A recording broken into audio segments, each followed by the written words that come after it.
Hi folks, thanks for joining me for this week's river pattern tutorial. It's a simple enough bug and it's tied with grayling in mind. So without further ado, let's get into it.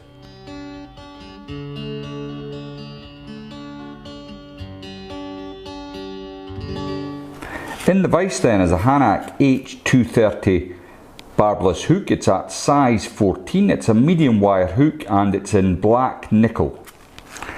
It's coupled with the Hanak brass bead at 2.4mm, and that's going to give me just enough weight to make it fish really well in low water. The thread I'm going to be using today is the UTC. It's at 140 denier and it's in black. So I'm just going to capture that on in behind the bead. Several wraps just to get that little lump of like, and all it does is stop the, well, he says, as it rolls back, it stops the bead from pushing back up the shank, which I don't like. So once you've got that in, you can take away your waste.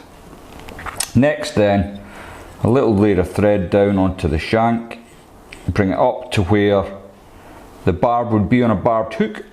And the next thing I'm going to add in is my tag, and what I'm going to be using for the tag is Glo-Brite No1, and as you can see it's pink. Now on the camera I don't know what it is about the colour, but it does certainly look different to my eyes as it appears on the camera. It's quite a deep, thick pink if you like. So I've got a little strand off here and I'm going to fold it in half so I've got it doubled. Then just catch that in, you don't need to be too fussy. And then you can tidy that up slightly. And you want to leave just over 1/8 of an inch, suppose, for the tag.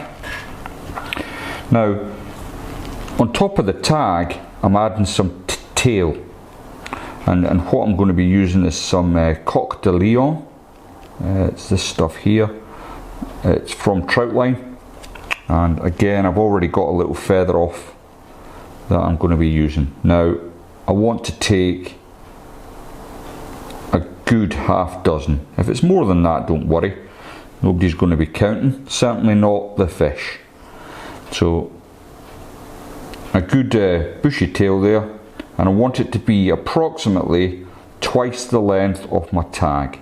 So I line that up, catch it in, and then I can get a couple of wraps, let go, check that you're happy with the length, then you can remove the waste.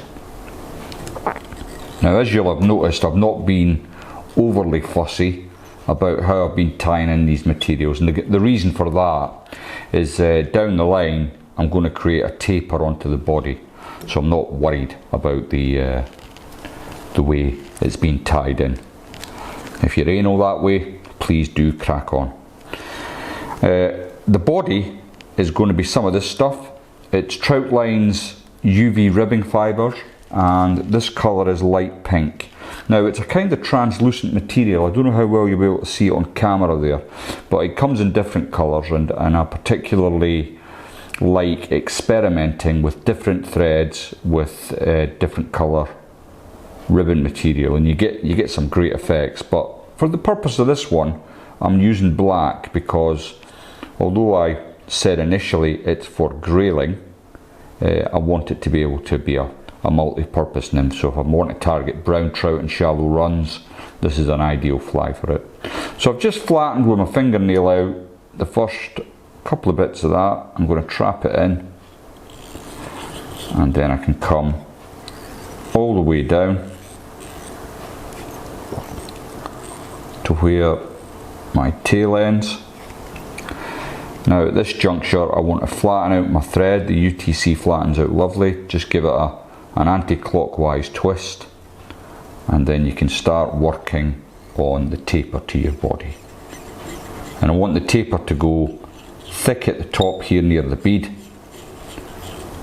down to the slimmer body. So at this point I don't want to bring my thread much past this. I want to work the taper up, and that's about as thick as I want it to go there. So again, a few wraps. It's a little bit of time consuming here. I could tell you a joke, but I'm not gonna. Might scare you. So I'm fairly happy with the taper I've achieved there. And I'm just going to help my bobbin untwist while I now bring my rib up the body. Now, you could probably do this in open turns, and I'll just show you quickly, if you weren't a fussy person, what the open turns look like. But what I want to achieve is complete coverage with the rib. So I'm going to come back and then get my rib to drop just touching turns. Don't be worrying if it's not perfect, it doesn't need to be. But touching turns will give me the effect I'm after. And of course, you know, it's up to you what style of fly you want, if you like the open turns. But just for this one, I thought I would do the touch and turns. So I brought my thread up to meet my rib, and that's now in place. I'm going to come in with my snips and just remove that. Now, just for a bit of security, I'm going to quick finish at this point.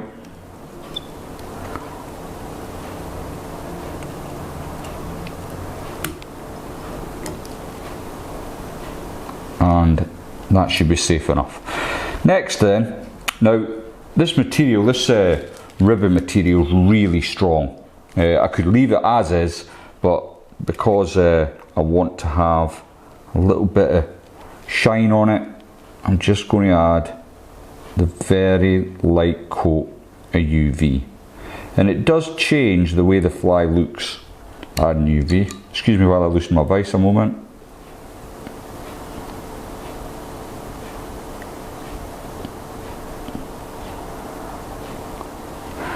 Yeah, it does give it, it darkens it up a bit, I think. And if I'd used lighter thread, it actually lightens it up. So, as I say, if you experiment a little bit with your thread colour, you can achieve some quite interesting effects.